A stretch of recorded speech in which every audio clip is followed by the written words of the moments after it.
mes amis. Et il y a donc vous divorcez quand ce feu est brisé. Lorsque vous étiez à l'école, vous avez fait des vœux à une jeune fille. Ah, je t'aime. Moi aussi, je t'aime. Mais il faut qu'on se marie. On va faire un effort à l'école. À la fin, on se marie. D'accord, d'accord. Vous êtes en troisième. Vous avancez. Seconde, première, terminale. Université. Quand vous arrivez à l'université, vous découvrez un autre monde. Vous tournez comme ça, c'est vous tournez là, les belles filles. Vous regardez devant mais qu'est-ce que j'avais choisi avant? Mais tout ce que je... Mais c'est pas vrai. Ah non, je laisse. Je prends celle-ci. Divorce. Que vous soyez chrétien, païen, non chrétien, cette loi de la Bible, ce mariage et divorce vous concerne tous.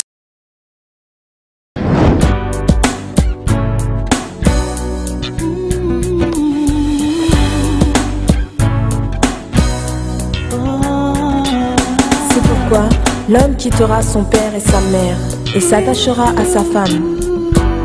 Et les deux deviendront une seule chair. Tu ne me prendras pas mon mariage. Tu ne me prendras pas ma fille. Et tu me prendras encore moins mon mari. Cette maison sera gérée autrement désormais. Ce qui signifie que dorénavant tu restes dehors.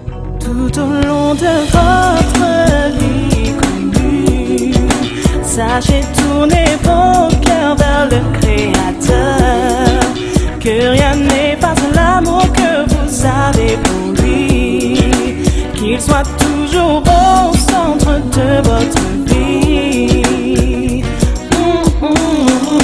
N'oubliez jamais, n'oubliez jamais le Seigneur, votre Dieu.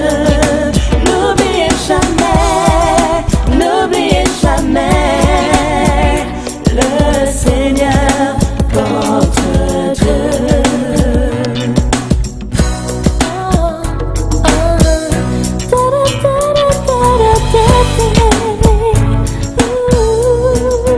Désormais vous parcourez la route à deux. C'est pour vous ce qu'il y aura de mieux. Confiez-vous en Dieu, il vous gardera. Il est la lumière qui conduit vos pas. Seigneur, j'ai besoin de toi. Je sais que je n'ai pas prié autant que j'aurais dû. Je sais aussi que je ne t'ai pas suivi autant que j'aurais dû. Mais aujourd'hui, j'ai besoin de toi. Je ne veux pas que mon mariage soit un échec. Seigneur, pardonne-moi. Prends les choses en main. Pitié, prends les choses en main.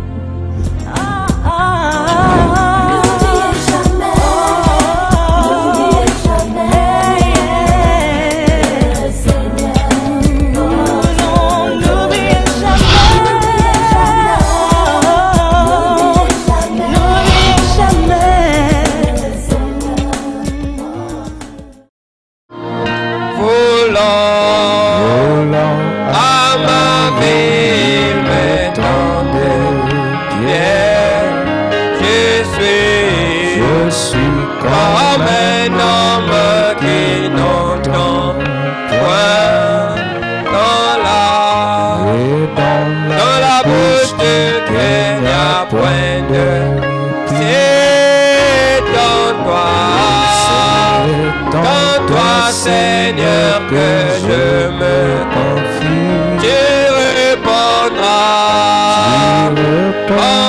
Seigneur mon Dieu, je veux t'adorer, Seigneur, je veux t'adorer, Seigneur, je veux t'adorer.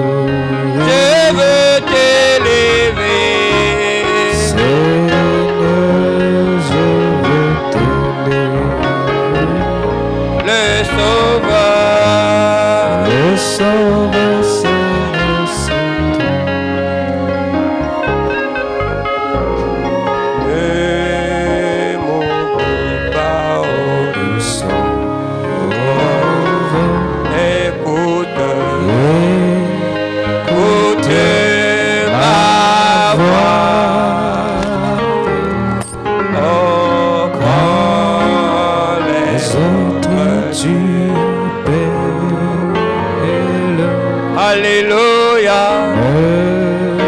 M'oublie. Oh, doux sauveur. Sauveur. Oh, sauveur. Jésus.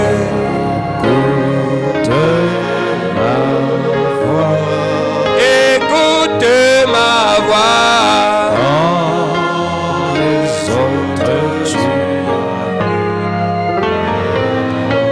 Alléluia.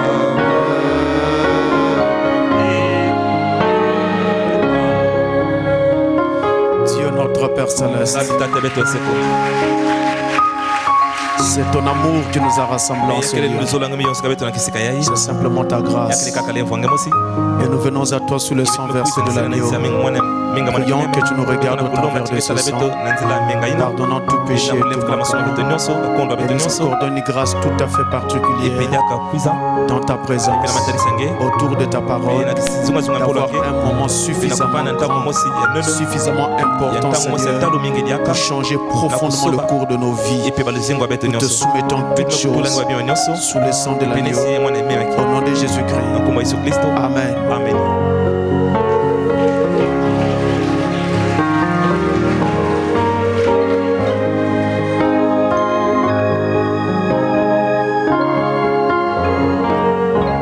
Je vous salue tous au nom du Seigneur Jésus-Christ. Alors je sais que nous sommes réunis autour de l'enseignement sur mariage et divorce. Mais je voudrais commencer par deux informations que je juge très importantes. La première, elle me vient d'un message que j'ai reçu, je crois que c'était hier, où une bonne âme m'a transféré un fichier qui circule, comme quoi William Branham, sa femme était membre du Ku Klux Klan. Alors que Dieu te bénisse, la personne qui m'a envoyé ce fichier, parce que ça nous permet de savoir exactement ce qui circule parmi les gens et d'aider les gens. Je ne connais pas toutes les motivations de ce groupe qu'on appelait le Ku Klux Klan, mais il y a une chose au moins que nous savons, c'est que ce groupe-là aux États-Unis n'aimait pas les Noirs. Il voulait qu'il y ait la reconnaissance de la suprématie des Blancs sur le Noir. Si vous vous rappelez, même dans le film Racine, ce groupe-là brûlait les maisons des Noirs et participait à leur flagellation, leur expropriation et beaucoup de choses. Maintenant qu'on dise que l'épouse de William Branham était membre de ce groupe-là, vous voyez, ça fait vraiment beaucoup. Ça fait lourd. Or, je voudrais vous dire, mes amis, c'est toujours la même campagne de Satan qui consiste à dénigrer les serviteurs de Dieu. Rappelez-vous, dans l'exposé, William Branham dit que Satan discréditera la parole, mais il essaiera également de discréditer les serviteurs de Dieu. Vous comprenez? Donc, cela ne doit donc pas vous étonner d'entendre de telles choses. Alors, dans l'enregistrement qu'on m'envoie, voici ce que j'entends. Que quelqu'un avait lu dans une brochure que lui-même ne se rappelle pas le nom, que la femme de William Branham était membre du Ku Klux Klan, et à l'époque ils avaient été hospitalisés. Il y avait une grande crise. Et Frère Branham ne pouvait pas payer les factures d'hôpital. Alors, le groupe auquel appartenait la femme de Frère Branham, donc le Ku Klux Klan, le groupe auquel appartenait la femme de Frère Branham est venu payer ces factures-là. Maintenant on dit comment on peut comprendre qu'un prophète de Dieu, sa femme puisse être membre du Ku Klux Klan. Vous avez compris? C'est ça ce que nous avons reçu. Et je sais que la personne qui m'a envoyé ça, il voulait comprendre, il voulait savoir. Mais moi je vous en parle parce que je sais que ces choses-là en fait ça circule. Et les gens parlent des choses qu'ils ne maîtrisent pas. Ils ne connaissent pas. Et l'homme parle toujours très vite. Toujours très vite. Pour commenter les événements. C'est ça la nature humaine. Des choses qu'ils ne maîtrisent absolument pas. Alors je vais vous montrer ça. La prédication, les âmes en prison. En anglais et en français, c'est le même paragraphe. Le paragraphe 62. Les âmes en prison, paragraphe 62. Écoutez ça. Les âmes en prison, paragraphe 62. Écoutez ça. Je me souviens que Madame Royder se tenait près de moi. Que Madame Royder, je ne sais pas si Madame Branham s'appelait Madame Royder. Je me souviens que Madame Royder se tenait près de moi, là-bas à l'hôpital. Je n'oublierai jamais cette dame, quoi qu'il advienne. Je ne pourrai jamais l'oublier. Elle n'était alors qu'une jeune femme. Son mari était surveillant ici à la fabrique de voitures. Et je me souviens qu'elle se tenait près de moi. Elle et Madame Stewart. En fait, ce sont elles qui avaient payé ma facture d'hôpital. À la maison, nous n'avions même pas de quoi manger. Alors comment pouvions-nous payer une facture d'hôpital pour des centaines de dollars? Mais elle, par l'entremise de l'association de son église et du coup Klux Klan, elle a payé la facture d'hôpital pour moi. Les francs-maçons, je ne pourrai jamais les oublier. Voyez, peu importe ce qu'ils font ou quoi, toujours il y a quelque chose qui reste gravé en moi. Voyez, c'est ce qu'ils ont fait pour moi en payant la facture chez le docteur Reader. Il vit encore. Il habite ici à Port Felton. Et il pourra vous raconter l'histoire. Je m'arrête là. Vous avez entendu? Déjà vous avez vu la déformation. Il ne s'agit pas de la femme de Frère Branham. Il s'agit d'une dame qu'on appelait Madame Royder. Elle était avec une autre dame qu'on appelait Madame Stewart. Ce sont ces deux femmes là. Et ici, il s'agit de l'accident de chasse que William Branham avait connu. Et à l'occasion donc de cet accident, il devait être opéré. Il n'avait pas d'argent pour vivre. Pas lui et sa femme. Non, mais Branham et sa famille. Ils n'avaient pas d'argent pour vivre. Ils étaient très pauvres. Donc cette dame-là, accompagnée de l'autre dame, Madame Royder, accompagnée de Madame Stewart, sont venus et se sont tenus à côté de William Branham à l'hôpital et se sont proposés de payer les frais. Où est-ce qu'elles ont eu l'argent? Elles ont demandé à leur église. L'église a donné une partie. Ensuite, les Ku Klux Klan qui militaient en faveur des blancs comme l'homme qui était en train de mourir à l'hôpital, William Branham, c'était un blanc, ils ont aussi donné leur cotisation. Est-ce que vous voyez ça? On a le problème est où?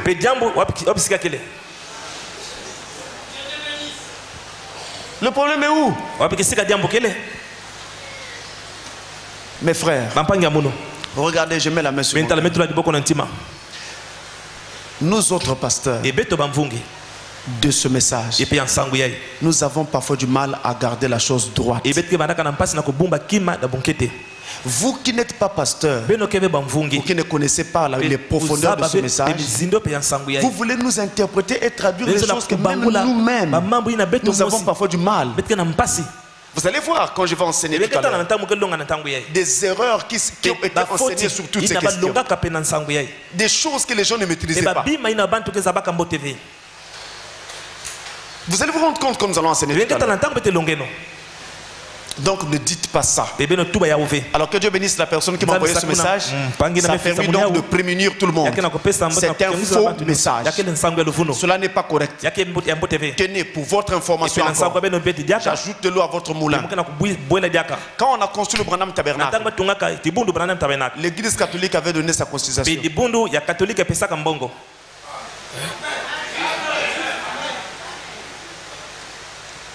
On devait faire quoi?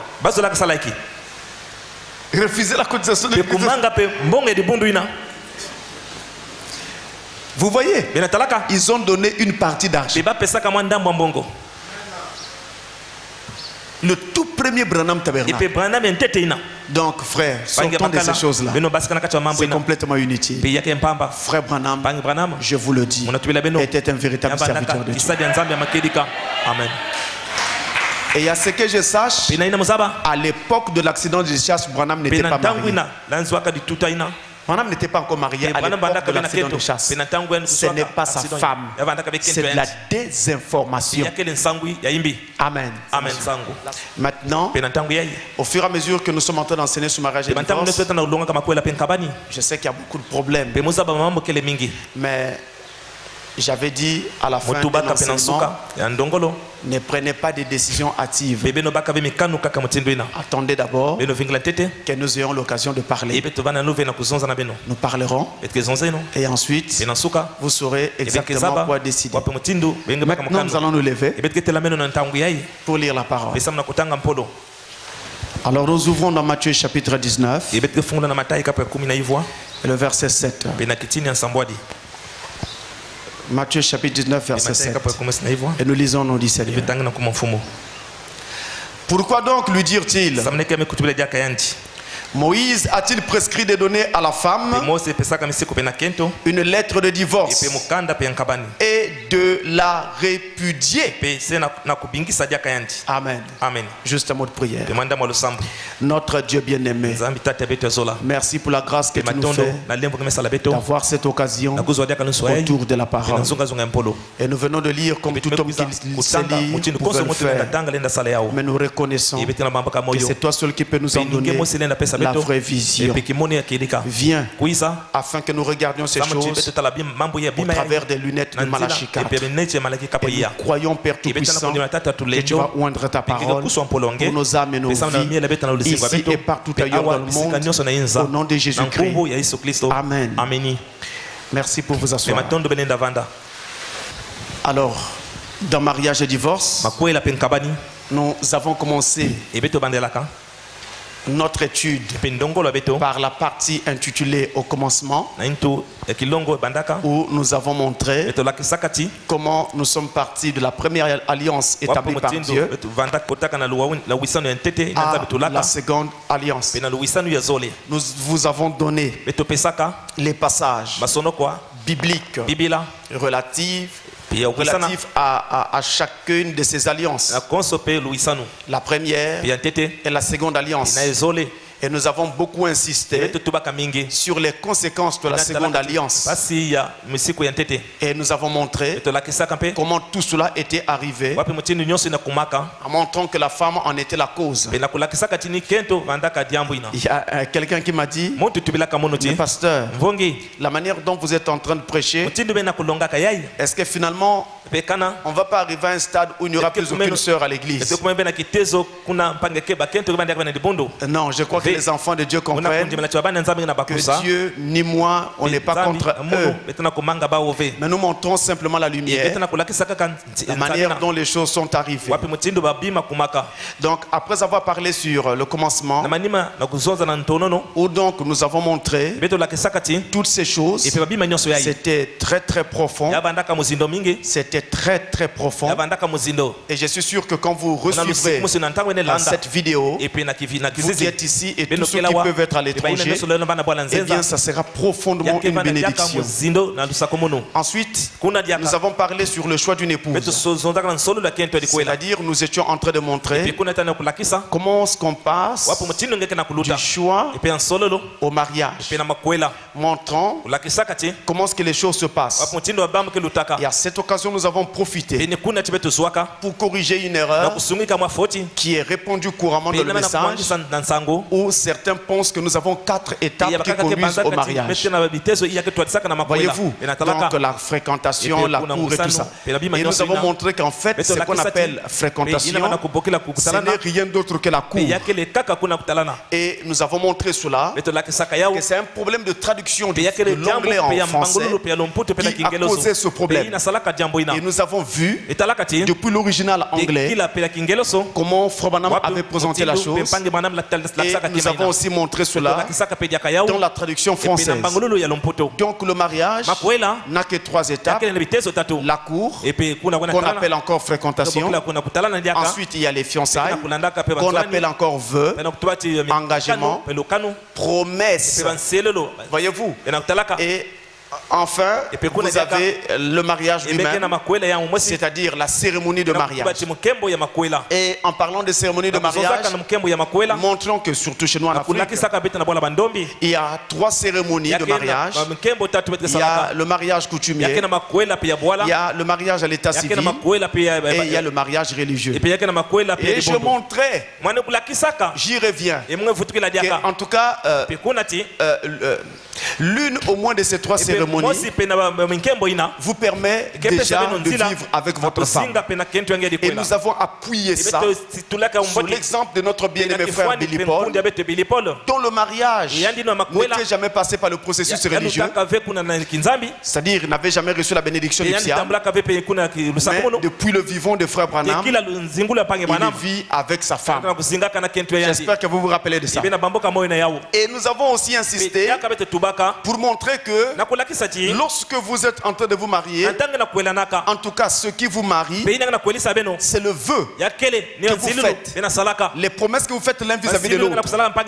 Et maintenant le problème se passe lorsque la promesse qui a été faite a été une fausse promesse.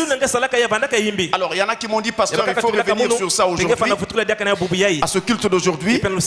Eh bien ne vous en faites pas. Aujourd'hui nous parlons sur le divorce. C'est la 3e partie de notre enseignement. Et vous voyez bien qu'en parlant du divorce, je vais être obligé de me servir de tout ce que nous avons donc dit dimanche dernier lors de notre enseignement sur le choix d'une épouse. Donc vous allez être à nouveau servi parce que nous allons utiliser ces bases-là. Je vais donc être obligé de lui revenir, mais un peu vers la fin. Alors en parlant du divorce aujourd'hui, nous voulons donc montrer si divorce il y a, et si jamais Dieu, si d'aventure Dieu acceptait le divorce, alors quelles sont les conditions qui doivent militer à cela? Quelles sont les conditions qui doivent amener là? Et quelles sont donc les conditionnalités qui doivent s'en suivre? C'est un grand sujet, mes amis. Vraiment un grand sujet. Mais d'entrée de jeu, chers amis, d'entrée de jeu, parlons du message là. Et je suis parfaitement conscient conscient que nous sommes en train de parler d'un sujet sur lequel dans les églises du message on ne parle pas souvent. Ici j'ai sous contrôle la plupart des anciens de longue date dans le message. Ils entendent parler de mariage et divorce mais n'ont jamais suivi un enseignement là-dessus. Parce que c'est un sujet tellement complexe que les gens fouillent ces sujets. Ils en parlent mais ne peuvent pas vous donner les détails. C'est comme je vous disais, j'entends des gens qui récitent des choses comme quoi qu'au jardin d'Éden on avait eu une première et une seconde alliance, mais jamais ils nous avaient donné des passages bibliques à propos de ces alliances. Maintenant vous les avez. Jamais ils n'avaient reçu ça. Maintenant vous les avez. Vous savez la première alliance c'est quel passage? La seconde alliance c'est quel passage? Et qu'est-ce que c'était? Qu'est-ce que ça engendrait? Maintenant vous savez tout. Alors maintenant avançons mes amis. Vous parlez du divorce en adoptant le même ton et en allant sur les mêmes bases. Ramener chaque chose à la parole comme il faut. Et j'ai confiance que Dieu va nous aider. C'est la prière que nous lui adressons. Donc je disais d'entrée de jeu qu'on ne peut pas parler du divorce s'il n'y a pas mariage. Il faut qu'il y ait d'abord mariage avant qu'on ne parle de divorce.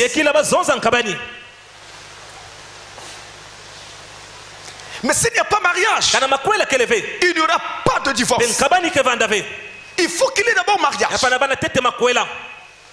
Et la dissolution de ce mariage-là, c'est ça qu'on appelle le divorce.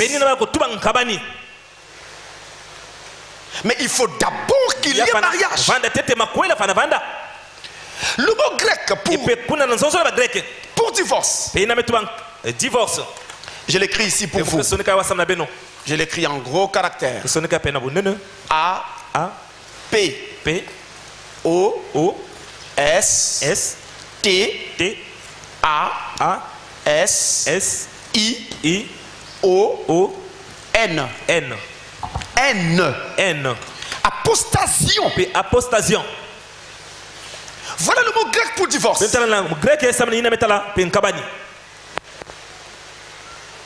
Et ce mot apostasion, pris littéralement, il veut dire défection. Défection. Voilà votre mot grec pour divorce. En se basant sur ce mot et sur ce que je viens de dire en amont, nous allons donc dire que le divorce, c'est la dissolution des liens du mariage. La dissolution du lien matrimonial. C'est pourquoi justement il est question ici de défection. Seulement, cette dissolution était annoncée de longue date. Jésus avait annoncé que les derniers jours seraient des jours de divorce. Notez ceci. Luc chapitre 17. Versets 26 à 30. Je lis ce passage. Comme je vous l'avais dit, sur ces graves questions touchant mariage et divorce, nous vous donnons les passages de la Bible. Nous vous donnons des passages dans le prophète. Et alors vous-même, vous tirerez vos conclusions. Et moi, je serai alors libre de votre sang. Écoutez ça. Luc 17, verset 26 à 30. Il est dit: ce qui arriva du temps de Noé arrivera de même au jour du Fils de l'homme.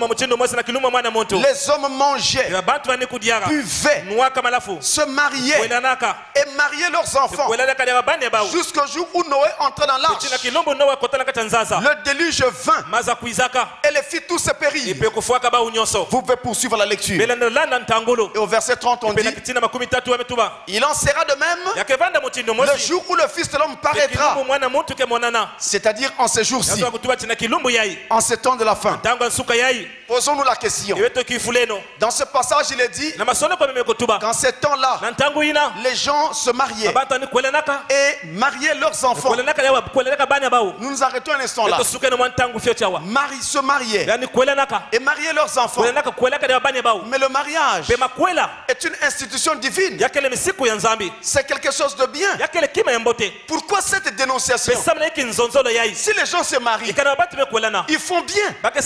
Mais pourquoi Dieu dénonce cela et prend cela et le met dans les signes qui caractérisent la fin des temps? Eh bien, chers amis, c'est justement là le problème. C'est parce que dans les derniers jours, les gens vont se marier, oui, mais les gens ne feront que se marier, divorcer, se remarier, divorcer, se remarier. Ils vont jouer à ces jeux-là. C'est pourquoi il y a cette dénonciation. Parce que quand il y a remariage, ou même disons quand il y a mariage, ce mariage peut tout aussi bien être un remariage.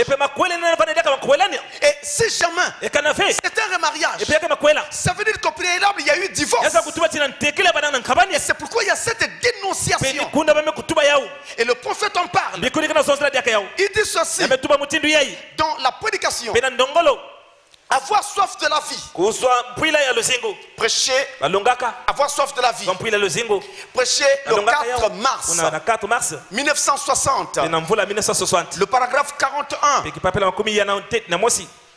Il dit: j'ai une coupure de journal qui a été publiée dans notre journal, un journal local, qui montrait que 3 soldats sur 4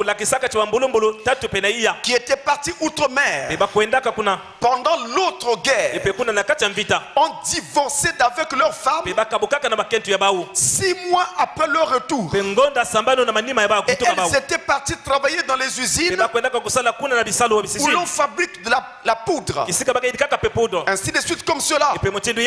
Eh bien, si un homme est malade et que sa femme ne peut pas travailler, je veux dire, si lui ne peut pas travailler, je ne condamne pas la chose. Sa femme doit gagner de quoi vivre, c'est un ordre.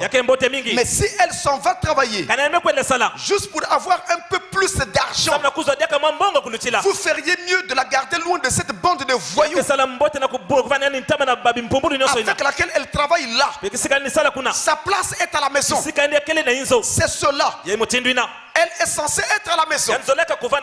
Et messieurs, vous pourrez me considérer vous-même comme étant très correct. Mais si vous avez des clubs et ces autres choses qui vous éloignent dès la nuit, vous devez avoir honte de vous-même. Je vous ai donné un foyer à chérir et à reconforter des choses comme cela. Et c'est honteux de voir la manière dont les hommes traitent leurs femmes et la manière dont les femmes traitent leurs maris. La féminité et la paternité de la nation sont détruites. Les tribunaux de divorce sont pleins. Et Jésus a dit qu'il en sera ainsi comme il en était au jour de Noé. Ils se mariaient et mariaient leurs enfants jusqu'au jour où Noé entrait dans l'arche. C'est un péché et une disgrâce. Amen. Et ça concerne tous les pays du monde, y compris le nôtre, où les tribunaux de divorce sont pleins d'affaires ou de cas de divorce à traiter. Donc c'était prévu que ça devait arriver en ces derniers jours. Et le prophète continue et dit que l'âge dans lequel nous vivons est un âge de prostitution. Écoutez ça. dans la prédication, le Dieu de cet âge mauvais. Le Dieu de cet âge mauvais. Le 1er août 1965. Paragraphe 118. Il dit, remarquez, les fils de Dieu virent que les filles des hommes, pas les filles de Dieu, que les filles des hommes étaient belles. Et cela a amené les fils de Dieu à tomber dans cette séduction. Et ils ont choisi ce genre de femmes et les ont prises en mariage. Et cela a amené un âge de prostitution. Exactement. Comme c'est le cas aujourd'hui. Comme c'était à Sodome. Comme cela a été prédit pour aujourd'hui. Ou dans les relations entre les hommes et les femmes d'aujourd'hui, on échange des femmes. Si on n'aime plus cette femme, on se rend à Reno, dans le Nevada. On se marie et on obtient, on divorce avec celle-là. Et on se marie en 15 minutes. Et les femmes sont si jolies qu'elles sont presque irrésistibles. Et qu'est-ce? Le diable. Voyez, Satan est toujours dans la beauté. Mais vous voyez ce dont il parle. Ça ne se passe pas que dans le Nevada. Ça concerne tous les pays du monde. Ça concerne aussi la plupart des villes du monde. Et j'ai l'impression que les villes portuaires sont les villes les plus pécheresses au monde. Et c'est l'occasion de vous dire que Pointe-Noire est une ville portuaire.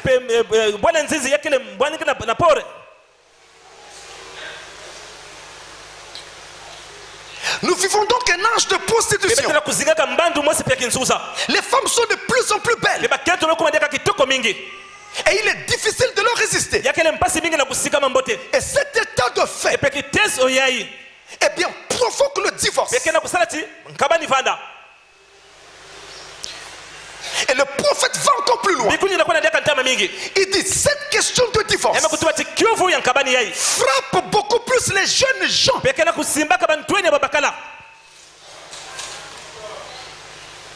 Écoutez, j'établis ça sur la parole. La prédication, le son incertain. Le sang incertain. Prêché le 18 décembre 1960. Paragraphe 118. 118 comme la précédente écriture que nous venons de lire. Il dit, prenons aussi la vie familiale comme incertitude. Je vous le dis, je ne sais pas ce qui est arrivé à la nature de nos femmes. Le divorce partout. C'est épouvantable. Et voyez quel est le groupe le plus touché. Vous m'entendez là? Et voyez quel est le groupe le plus touché. Ce sont des jeunes qui se marient et qui ont 2 ou 3 enfants ou quelque chose comme cela. Puis ils vont se séparer, partir et se remarier, et se remarier, et se remarier, et se remarier, et se remarier. Et leur foyer, ce sont les jeunes gens. Et je crois que Frère Branham a raison à 100%. Parce que cette chose est parfaitement vérifiable en Afrique. Nos parents qui se sont mariés et qui nous sont mis au monde, la plupart d'entre eux, en tout cas le plus grand pourcentage, ils sont restés unis jusqu'à la fin. Amen. Aujourd'hui, vous avez 40 ans, 50 ans, 60 ans, et votre père vit encore avec votre mère. Ça, c'est l'Afrique. En Europe et partout, je ne sais pas. Mais maintenant, les enfants qui sont nés de ces unions-là, en grandissant, ils ont connu des expériences que leurs parents n'avaient pas connues. Le cinéma, la télévision, la pornographie, les romans photos et plein d'histoires qui ont changé leur façon de voir. La vie moderne d'aujourd'hui a précipité nos jeunes gens vers des comportements qui ne sont pas de Dieu.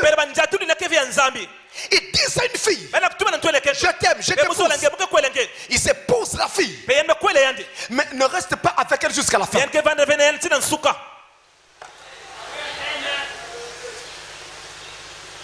C'est pourquoi ce n'est pas parce qu'un jeune homme te dit qu'il t'aime que tu dois tout de suite dire oui. Je me rappelle avoir marié un couple ici. La sœur est là. Je ne citerai pas son nom. Ce garçon-là a suivi cette fille pendant 2 ans. 2 ans. La fille disait non. Non. Non. Finalement, la fille dit bon, comme maintenant je crois en la parole. Lui aussi il croit en la parole. Mais il y a longtemps qu'il veut de moi. Ça veut dire qu'il est sincère. La fille a dit oui. Nous avons passé la bénédiction. 6 mois après, je parle sérieusement, la sœur est là. Je les reçois dans mon bureau. Je dis bien 6 mois après. Le frère me dit, pasteur, j'étais prêt à chasser cette fille. Mes yeux se sont ouverts. Mes yeux se sont écarquillés. De quoi? Tu as suivi la fille pendant 2 ans. Elle refusait. Elle refusait. Elle ne voulait pas. Maintenant tu veux la chasser. Frère, ça c'est la délinquance. Essaye et on va voir. Si tu fais ça, je te livre au diable. Je lui ai dit. On ne peut pas se comporter comme ça. Si tu as suivi cette fille pendant 2 ans, ça signifie que tu l'as fait vraiment aider. Parce que pendant 2 ans, on peut se décourager. Comment 6 mois après tu veux la chasser? 6 mois après. Ce sont les jeunes gens qui ne pèsent pas toujours le pour et le contre. Et qui ne comprennent pas que dans un mariage, tout ne sera pas toujours rose. Je vois des sœurs, quand elles voient qu'on présente un mariage ici, elles se mettent à fantasmer. Ah, quel jour on va aussi me présenter. Et à la première occasion qui se présente, la femme qui dit oui, pour qu'on la présente, mais que les gens sachent qu'elle aussi elle a eu quelqu'un. Bravo. Bravo. Tu as eu quelqu'un. Mais une fois marié, c'est là où tu verras la véritable nature de cet homme. Non, pasteur, je ne savais pas qu'il était comme ça. Je ne savais pas. Mais tu n'as plus le droit de faire chemin retour. Pasteur, la sœur là, je ne savais pas. Elle a un tempérament comme une lame de scie. Non, c'est-à-dire qu'un tempérament comme une scie circulaire. La scie qui coupe les arbres. Pasteur, vraiment, je ne peux plus. J'ai croisé dans une église un frère. J'étais parti prêcher dans cette église. Le frère était interprète dans cette église. C'est pas lui, hein? Je parle d'une église. Qu'est-ce que je trouve? Le frère ne venait plus à l'église. Moi j'arrive dans cette église là pour prêcher. Quand j'arrive, le pasteur change. Il me dit, j'ai prié Dieu, je vois que je ne peux pas te recevoir. Oui. Oui, oui. Vous les jeunes gens qui parlez des ministères, vous n'avez pas encore croisé. Il me dit, je ne peux pas te recevoir. Dieu ne me dit rien. Mais j'avais écrit avant et tout. Je lui ai dit, frère Branham dit, le pasteur est le chef de l'église et il est toujours très prudent. Donc c'est tout à fait normal que tu sois prudent pour ton assemblée. Alors, je ne fais pas de problème. Je vais juste rester 2-3 jours. Et puis je rentre. Voilà ce que je lui ai dit. Je lève ma main. Fais pas de problème. Quand j'ai fini de lui dire ça, je suis allé avec un frère qui m'accompagnait dans un champ de manioc. Nous sommes rentrés dans ces champs-là. Pas pour voler les tubercules.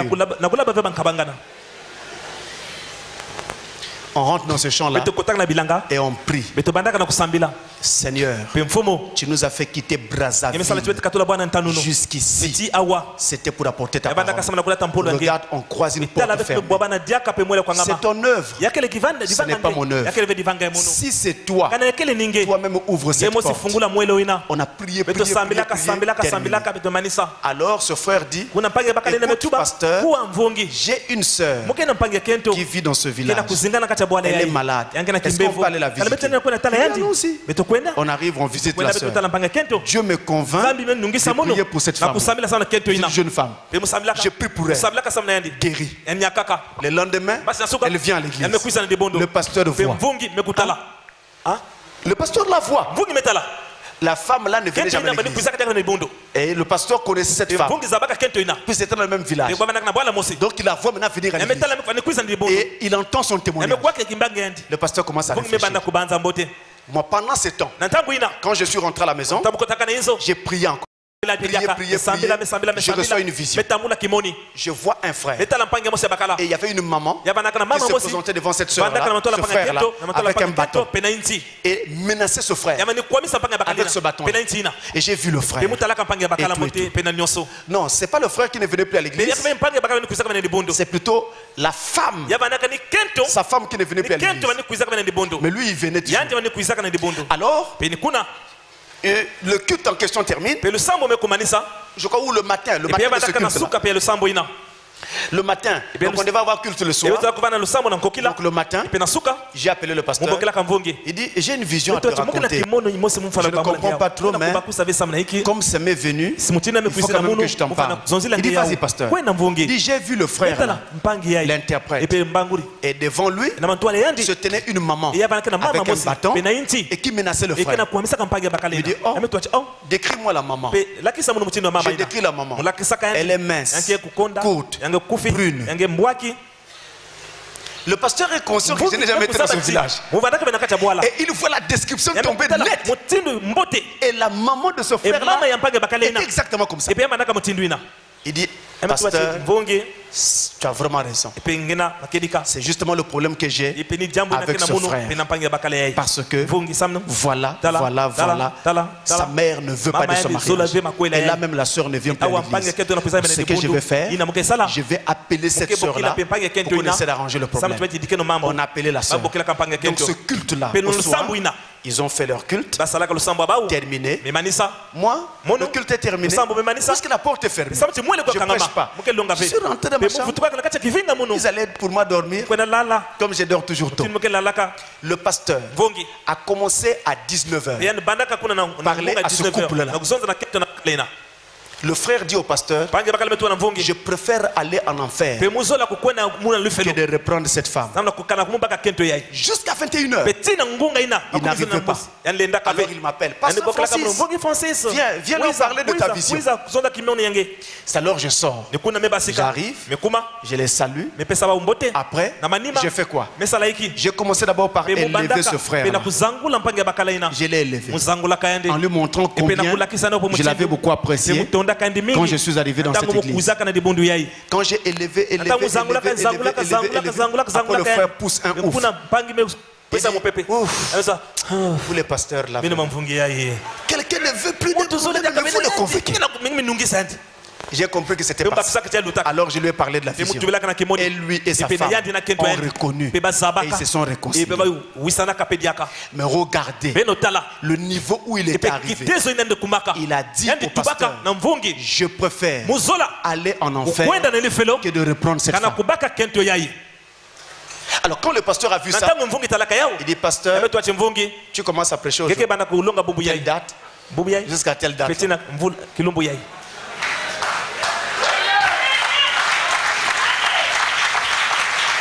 C'est comme ça que ça se passe. Ce n'est pas par la force, mais par l'Éternel. Je ne vous dirai pas le nom de l'endroit, s'il vous plaît.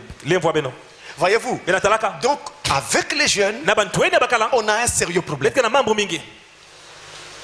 Avec les jeunes, ils ne pèsent pas toujours le pour et le contre.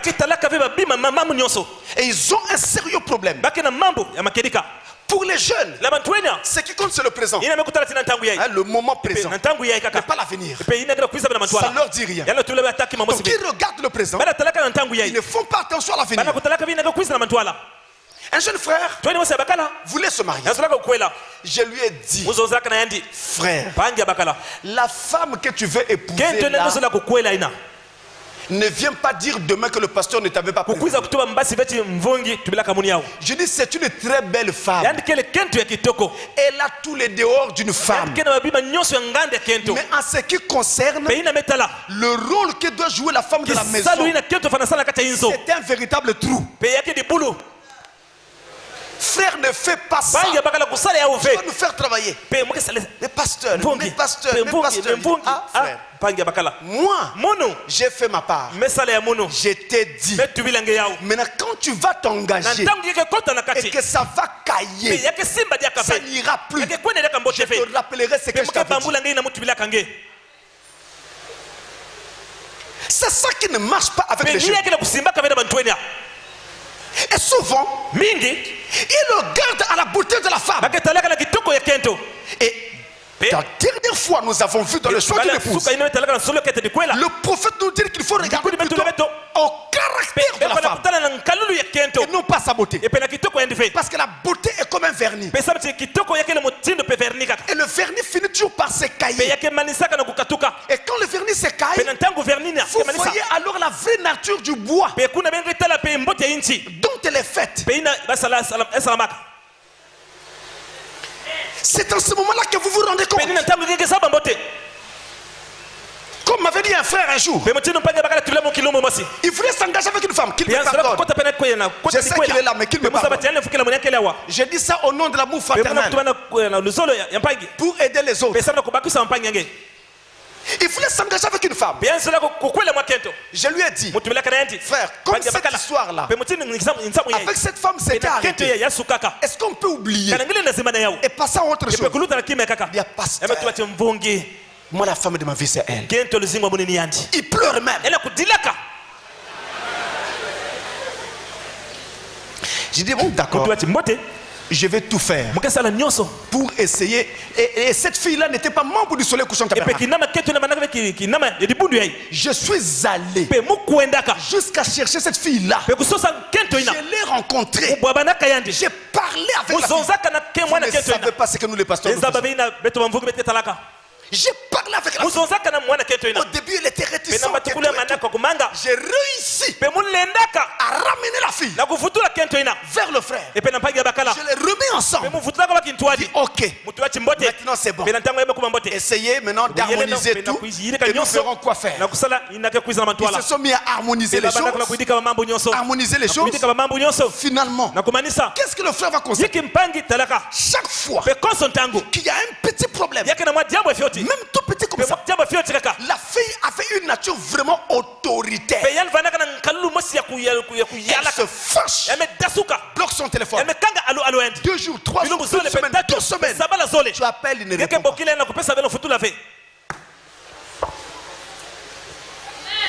Il se croise en route. Elle passe. Le frère commence à trouver ça vraiment très intéressant.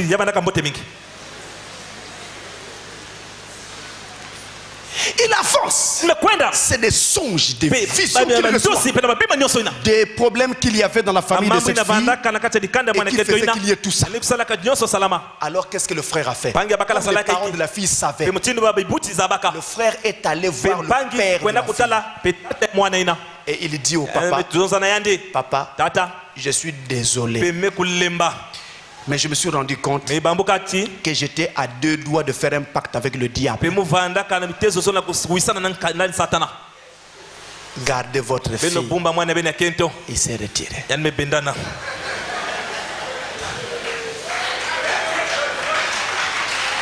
Mais s'il m'avait écouté avant, il aurait évité ce problème.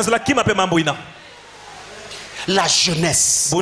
Souvent on regarde à la beauté, mais on ne voit pas le bagage. On ne voit pas le caractère. C'est dont la fille est faite. Mais attention, pas que la fille, même le monsieur. C'est dont il est fait. Il y a des jeunes gens qui n'ont pas de maturité. Les jeunes gens ont un problème. Disons même 2. On va même dire plusieurs.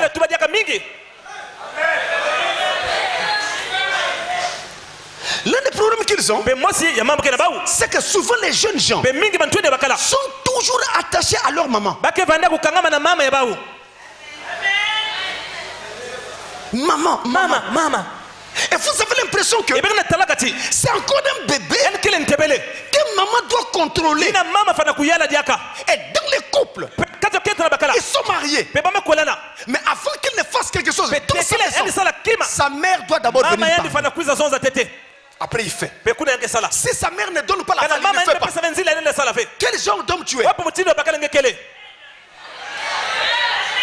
quel enlèvement tu vas? Une fois que tu es marié, l'homme quittera son père et sa mère et s'attachera à... Comment tu es marié et tu es toujours attaché à ta mère? C'est contraire à la parole de Dieu.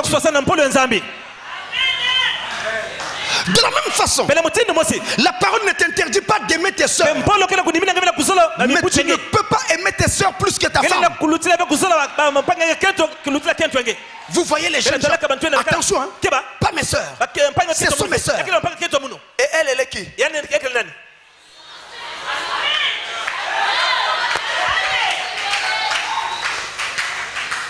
Ça, c'est l'un des problèmes que les hommes ont. Les jeunes gens ont un autre problème. Une fois mariés, ils oublient qu'ils ne sont plus comme ils étaient hier. Je me rappelle à Brazzaville, on avait un frère. On était toujours ensemble. Je ne vous dirai pas. Il y avait lui, un certain nombre de frères et un pasteur très bien connu, que je ne citerai pas les noms. On s'est retrouvés toujours au domicile de ce frère. Il enseignait quelque part. J'étais aussi. Sinon, beaucoup vont se reconnaître. Et alors, il était célibataire. Hein? Donc quand on arrivait, on est chez notre ami célibataire. On mange là.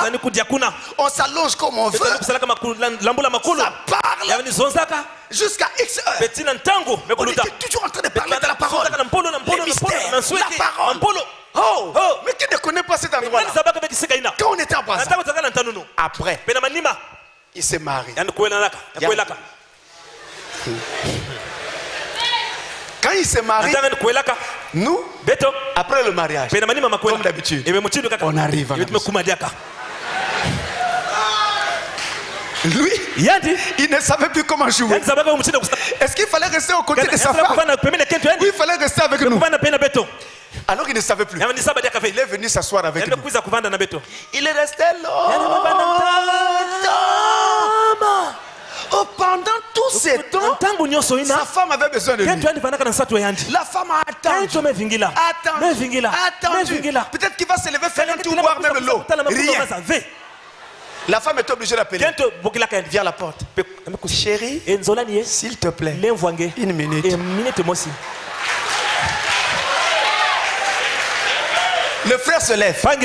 Il va la chérir là. Quand on reste là derrière, le prédicateur qui est avec nous dit, vous voyez, il a du mal à vivre sa nouvelle vie. Donc il avait du mal à comprendre que là il est maintenant marié. Donc il vit toujours comme des jeunes premiers. J'en connais un, il était en voyage. Il a laissé sa femme. Il quitte le voyage. Il arrive au pays. Dès qu'il arrive, il prend un autre avion, il va ailleurs. Mais la femme l'attend. Ça c'est la délinquance. C'est le fait qu'ils vivent toujours comme des jeunes premiers. Ils ne comprennent pas qu'il y a une responsabilité. C'est ça la difficulté avec les jeunes gens. Donc il n'y a pas que. Et les jeunes gens ont un autre problème. Ils ont du mal à supporter le temps qu'il faut prendre pour construire dans la femme le caractère qu'il faut.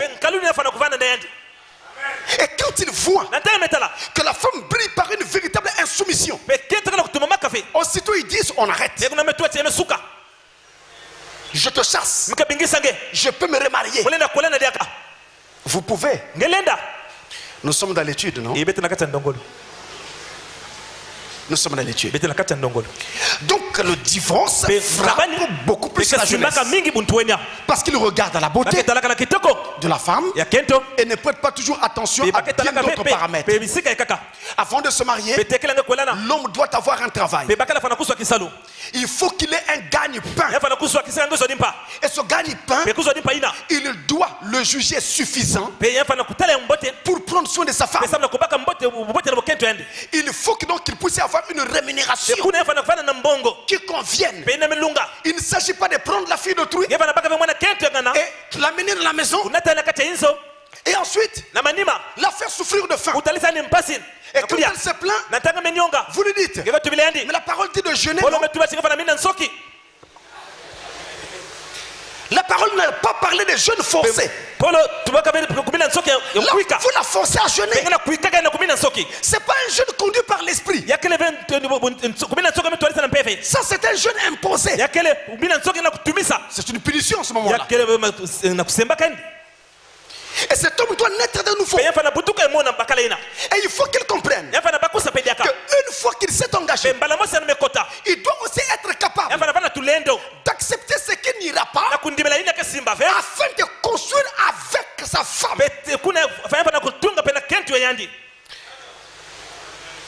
Et alors, quelle est donc la pensée de Dieu au sujet du divorce?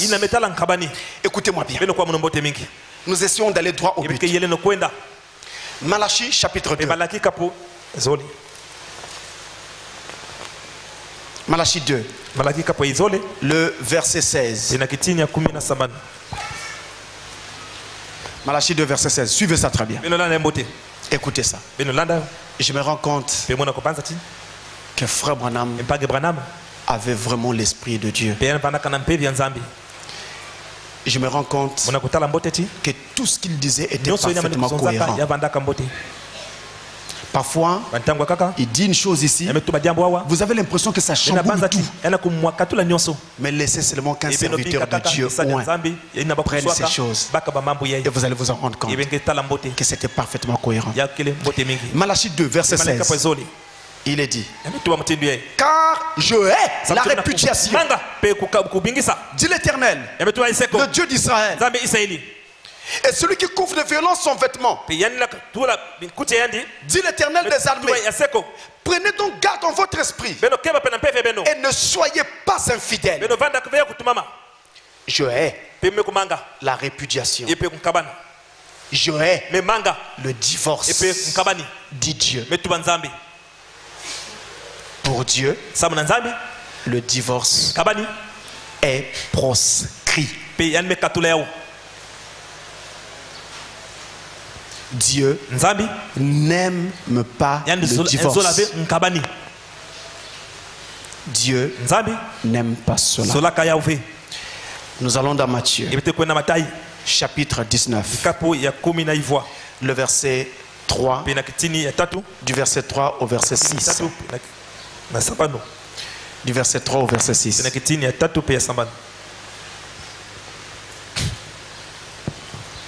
Écoutez ça. Là, ça commence à devenir sérieux. Ça commence à devenir sérieux. Les pharisiens l'abordèrent et dirent: vous les prouvez. Est-il permis à un homme de répudier sa femme pour un motif quelconque? Il répondit: n'avez-vous pas lu que le Créateur au commencement fit l'homme et la femme, et qu'il dit: c'est pourquoi l'homme quittera son père et sa mère et s'attachera à sa femme, et les deux deviendront une seule chair. Ainsi, ils ne sont plus deux, mais ils sont une seule chair. Que l'homme donc ne sépare pas ce que Dieu a joint. Dieu ne veut pas de séparation. Voilà le point de départ de la révélation d'aujourd'hui. Dieu ne veut pas de séparation. Pour Dieu, la loi primitive est équitable, celle de l'ordre de la création, et que l'homme s'attache à sa femme et que les deux deviennent une seule chair. C'est-à-dire que le mariage est indissoluble. C'est-à-dire que le mariage est un contrat permanent. Pas de divorce. Autrement dit, c'est avant de s'engager qu'il faut réfléchir.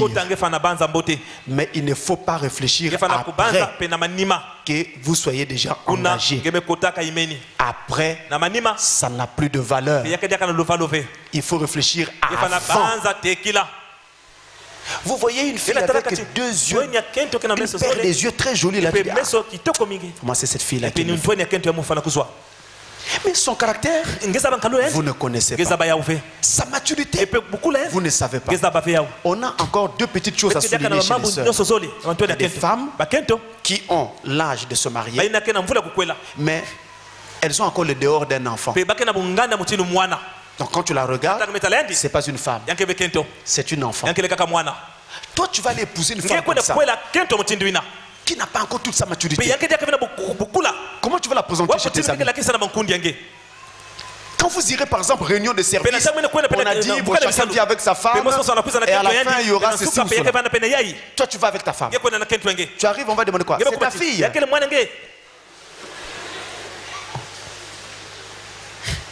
Essayez de comprendre aussi cette chose-là.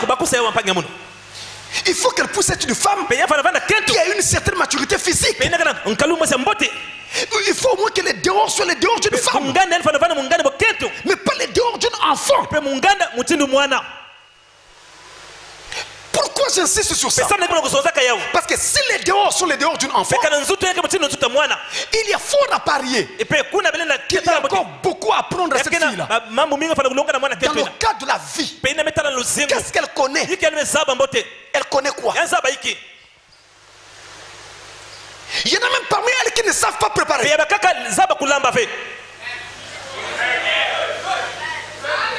Les filles d'aujourd'hui qui vivent dans les maisons où il y a des servantes, elles doivent apprendre beaucoup de choses. Préparer, elle ne sait pas. Entretenir la maison, elle ne sait pas. Comment tu vas marier une fille comme ça? Ça c'est pour donner du travail au pasteur et au diacre.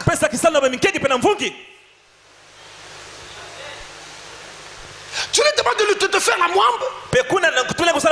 Tu arrives, c'est un bouillon. Elle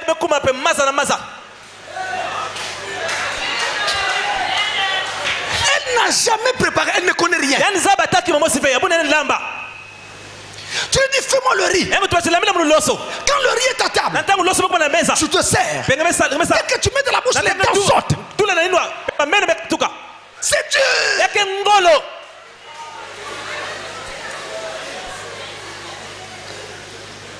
Mes amis, C'est très sérieux. Et là, les mamans sont comptées dans cette affaire. Votre fille doit quitter votre maison en étant une femme complète,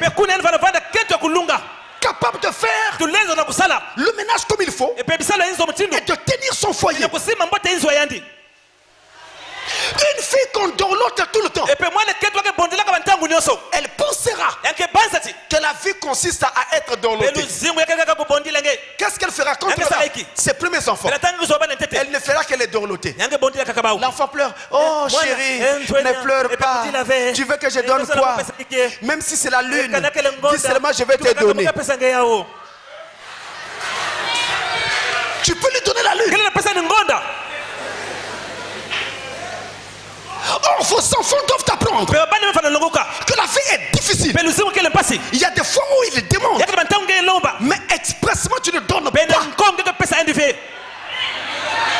Mais c'est chaque fois qu'un enfant demande, tu donnes. Il demande, tu donnes. Il demande, tu donnes. Il pensera que la vie est facile. Et ça, le garçon tout comme la fille. Donc on a besoin d'une femme qui se connaît et qui connaît la vie. Si elle ne connaît pas la vie, regardez ce que vous allez vivre. Une première grossesse. L'enfant est né. L'enfant n'a que 6 mois. Une autre grossesse. L'enfant l'a né. Il n'a que 4 mois. Une autre grossesse. Elle ne connaît rien de la vie. Et vous aurez des enfants comme des marches d'escalier. C'est-à-dire que vous pouvez rentrer chez vous en montant sur leur tête.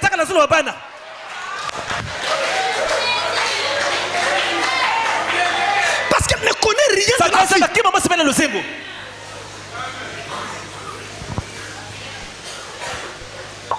Maturité. On prend une femme qui va être dans la maison une maman. Une femme vraiment. Et qui saura tenir la maison. Quand le père est absent, qui est le chef de la maison? Mais c'est la mère. Alors il faut qu'elle soit capable. Mais attention, nous n'avons pas non plus besoin d'une reine du sexe. Non. Cette sorte de femme-là, vous ne pourrez rien construire avec elle. Je me rappelle de l'histoire d'un frère. Ça se passe dans le monde. Qu'il me pardonne au nom de l'amour fraternel. Je dis ça pour aider les autres. Et j'ai vu Frère Branham faire ça. Il a même cité les noms d'un couple. Moi je ne cite pas les noms. Ça se passait dans le monde. Ce frère-là avait un ami, un copain à lui. Ce copain s'était attrapé une copine. Comme ça se dit et se fait dans le monde. Mais il ne savait pas qu'est-ce qu'il fallait dire à cette fille. Et il n'avait pas d'argent. La fille était d'une très haute famille. Donc il tremblait. Mais la fille avait dit oui. Ils se sont donné rendez-vous dans un hôtel. Lui tremblant parce qu'il n'a pas d'argent. Il est très pauvre. Il a peur. Il ne sait pas ce qu'il faut dire à la fille. Il vient donc appeler son ami. Donc, ce frère-là. Donc le païen vient appeler le frère qui était son ami. Mais en ce temps-là le frère aussi était païen. Il vient. J'ai trouvé une femme. Mais j'ai peur. Je ne sais pas quoi lui dire. Voilà. Viens avec moi. Je vais t'inviter et je vais te laisser un moment avec elle. Parce qu'il faut que je disparaisse. Chercher quelque chose. Le frère dit, il n'y a pas de problème. Le frère arrive. Le païen présente le frère chez la femme. Non, c'est mon ami et tout, il va rester un moment avec moi. J'arrive, je fais juste un saut. J'arrive. Oh, il avait peur. Il a fait un saut parce qu'il avait peur. Il a fait son saut. Quand il a fait son saut s'est révélé être un saut périlleux. Le frère reste avec la femme. Qu'est-ce qu'il fait? C'était la coutume dans le monde. Il détourne le match. Il détourne le match. L'homme là, il va te donner quoi? C'est mon ami. yake nkundi ya On est muno ensemble depuis une arrière. ataki mwa musikana yandi. Donc voilà, tu vois, Tala, tu vois. tala. Et le frère, c'est un beau noir. Et puis yanke montre son taka mbote. Alors il a parlé. Et à la maison. La femme dit, ah, Ketu betu c'est lui. nge. La femme enlève le cœur. sur le Ketu pénis, betu la ntima. amène le cœur sur le Amena ta frère. ntima na mpange kaka. Quand l'autre, Nantango mpangina. finalement, Mais kuna veut kumanisa. rentrer en contact Yazola kuwisana. avec Pen sa bien-aimée, na nkuni anazola. la porte est maintenant fermée. Et pe ba mekanga mwelo. Il tourne. ce Eme frère. baluka Il mekanga. tourne. Yange baluka kangama. Il a compris que Yande ko bakusati. le match était détourné. Et pe jambu na basobaka yo. L'ami a pris la femme. Me baka kento. Ça sortait maintenant avec cette Me femme-là. basika pe na kento ina. Et c'est allé très loin. Ya kwenda kantama. Ils se sont même mariés. Pe bakwela na kape diaka. Maintenant, Diaka. après qu'il s'est marié avec Na cette manima bakwela jolie na femme kadiaka na kento kitoko qu'il a ina. volée à son Ina frère, andi labaka na mpange na bakala. il va maintenant se rendre compte que, Eme kubanza jame tala mbote ti. Ha. c'est-à-dire, Yaza tu bati. je ne vais pas dire n'importe quoi. Pe muko tu babeki manikima. Parce que, comprenez-moi. Beno bakusa mun. Il découvre que la femme a un comportement théâtral. Kento ina kina njatulo mosi ya musabe bekuchi. Théâtral, c'est comme au théâtre. Kusekisa bantu. Elle se fâche n'importe comment. Ke dasukaka mutini no Pour mutini. une fourchette qui Na tombe, quand mwa elle lutuke bwa. commence à râler. Tangi bana kusonza. Ça, c'est l'hystérie. Et puis il y a quelle hystérie. Le frère pleure. Quel bakala mbagala Il betila. crie. Yanke boka. Il appelle Dieu. Oh Nzambi. Dieu au ciel Nzambi na regarde. zulu metala. C'est moi qui t'avais dit de voler la femme de ton prochain. Kento yankundi yange. Il vient me voir. Yame kuseta la mun. Pasteur, Bemvungi. regarde. Tala. Pasteur, Bemvungi. laisse-moi te dire la Bebi vérité. kama tule makerika. Le problème, Mambo. j'avais volé cette Mula femme. kento ya. Un jour, Pekino mosi. le frère, il y a un problème sérieux. Pempangi soka mambo. On l'a arrêté. Ba mesima ya. Il dit à sa femme, Yame tola kento ya. vraiment je t'en prie, Pemuna lemfukele. aide-moi à régler ce Pe problème. bakusa mna jambo. La femme dit, hey, Kento to hey. moi j'étais avec toi quand tu es parti faire les... On t'arrête. Kwenda. Alors, vous voyez bien que Ben tala timbote. dans une condition pareille, si on devait te tuer, on arrive avec des armes. Il est où là? Elle est capable de dire, il est là, prenez-le.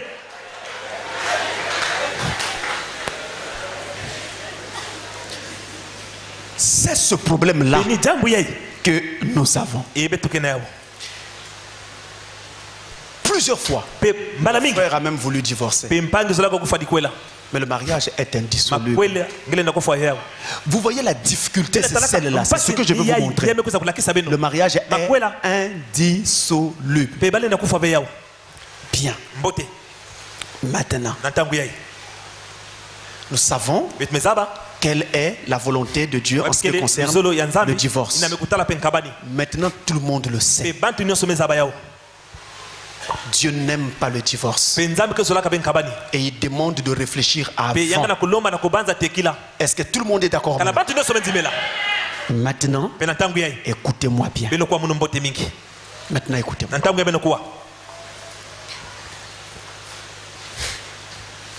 Si jamais il y a un divorce qui intervient dans un couple, si jamais il y a un divorce, c'est le premier cas. Donc nous prenons un couple correctement marié et qui divorce. Qu'est-ce qui doit se passer? Écoutez ça. 1 Corinthiens chapitre 7 verset 10 à 11.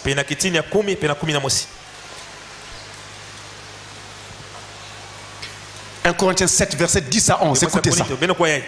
10. À ceux qui sont mariés, j'ordonne, non pas moi, mais le Seigneur, que la femme ne se sépare point de son mari. Cette notion de non-divorce. Si elle est séparée, qu'elle demeure sans se marier, ou qu'elle se réconcilie avec son mari, et que le mari ne répudie point sa femme. C'est très fort. Si vous êtes marié, Dieu nous conseille de l'Ancien au Nouveau Testament de ne pas divorcer. De ne pas divorcer. Mais dans le cas où un divorce intervient, la femme doit rester sans se marier.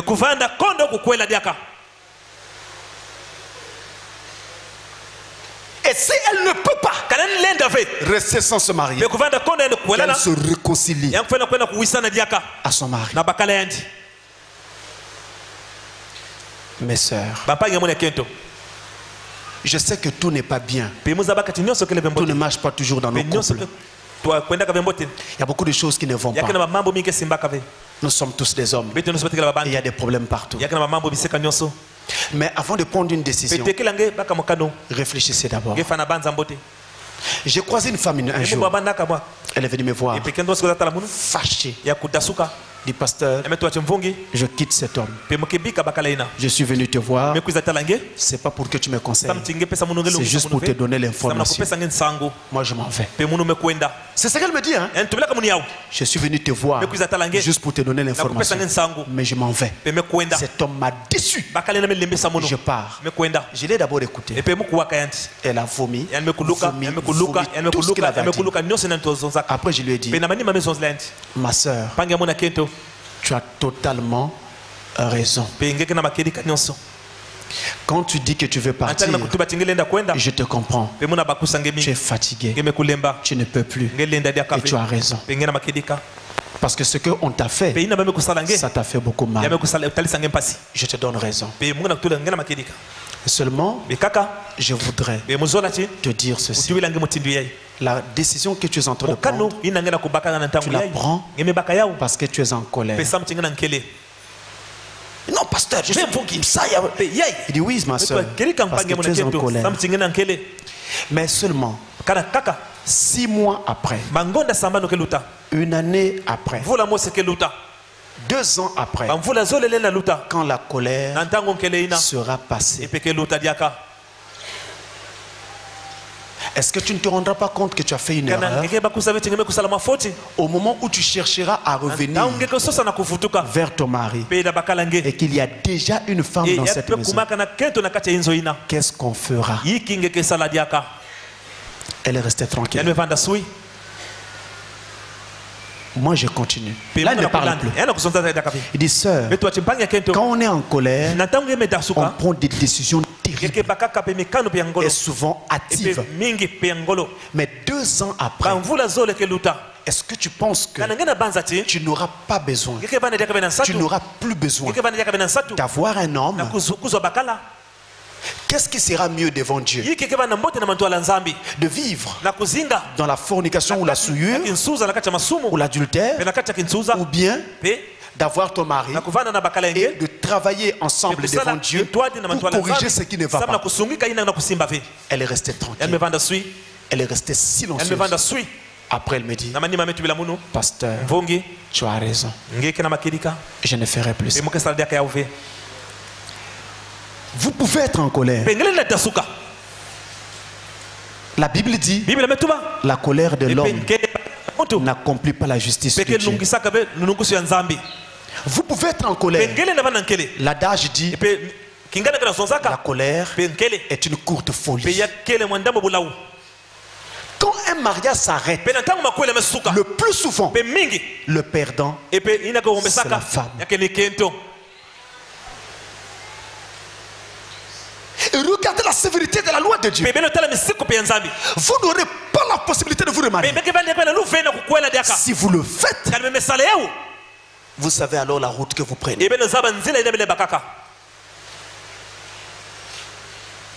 Sévère. Et vous voyez que dans ce passage même, on ne dit pas que l'homme ne peut pas se remarier. On ne dit pas ça. Mais on le dit de la femme. Je prends un autre passage. Je prends un autre passage. Donc, si vous dites non, je resterai seul, je vivrai seul. Là, c'est une décision prise sous la colère. Maintenant, il faut essayez de vous projeter dans l'avenir. Je prends Matthieu chapitre 5. Écoutez ça. Matthieu chapitre 5, verset 31 à 32. Alors, je veux aller directement dans ma Bible Darby. Vous allez utiliser votre Bible Louis II. Moi, j'utilise la Bible Darby. Parce que je vous avais dit qu'on a un petit problème de traduction de ce passage dans le Louis II. Donc, je prends ma Bible Darby. Écoutez ça.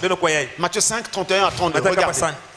Il a été dit aussi, si quelqu'un répudie sa femme, qui lui donne une lettre de divorce, mais moi, je vous dis que quiconque répudiera sa femme, si ce n'est pour cause de fornication, l'a fait commettre adultère. Et quiconque épousera une femme répudiée commet adultère. Dans le Louis II, à la place de fornication, on dit infidélité. Mais le vrai mot qu'on doit avoir, c'est celui-ci, fornication. C'est pourquoi j'ai utilisé ma Bible Darby. Donc, regardez qu'il est dit ici que lorsque la femme a divorcé ou a été répudiée, si jamais d'aventure elle se remariait, elle commet un adultère devant Dieu. C'est très sévère, mes amis. Il n'est pas permis à la femme de se remarier. Elle doit seulement ou rester seule ou alors se réconcilier à son mari. C'est la loi.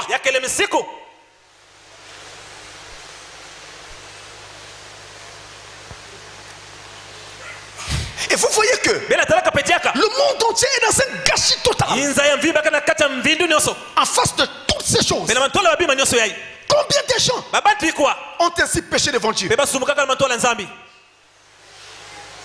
Combien de gens sont ainsi loin de Dieu? Dans le monde entier. Autre chose. La femme, nous l'avons dit, je l'aurais dit, ne doit pas se remarier.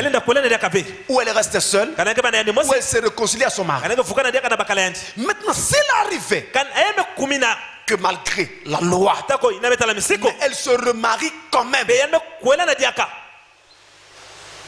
elle s'est quand même remariée.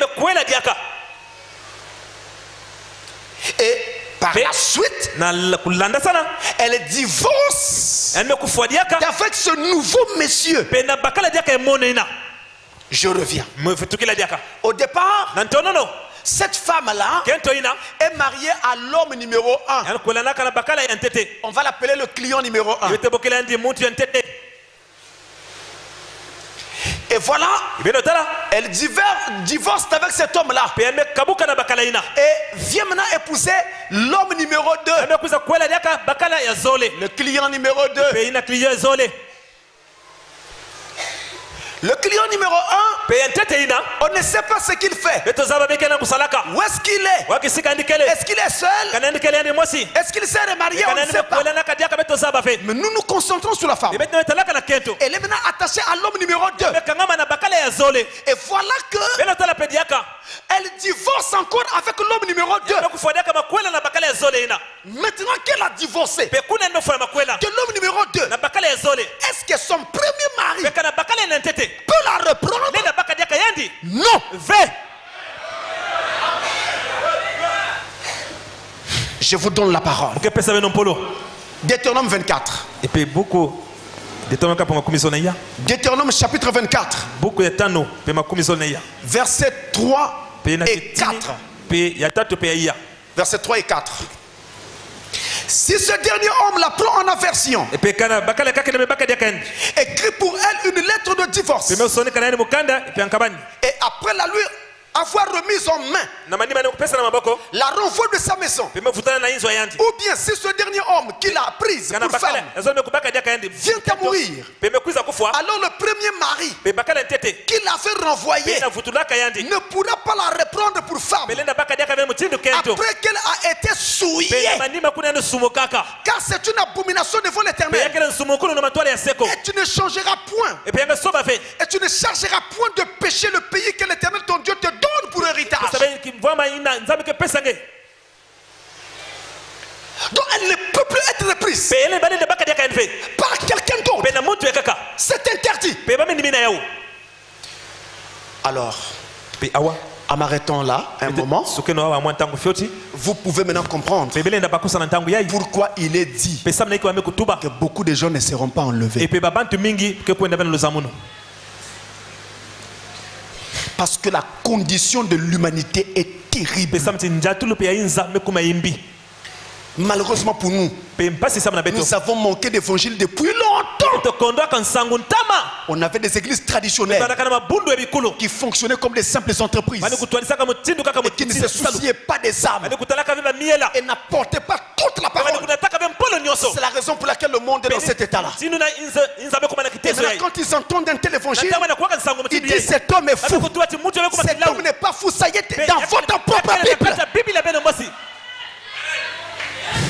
Un autre passage, parce qu'il est écrit que toute affaire se réglera sur la déposition de deux ou de trois témoins. Voici mon deuxième témoin. Jérémie chapitre 3, le verset 1.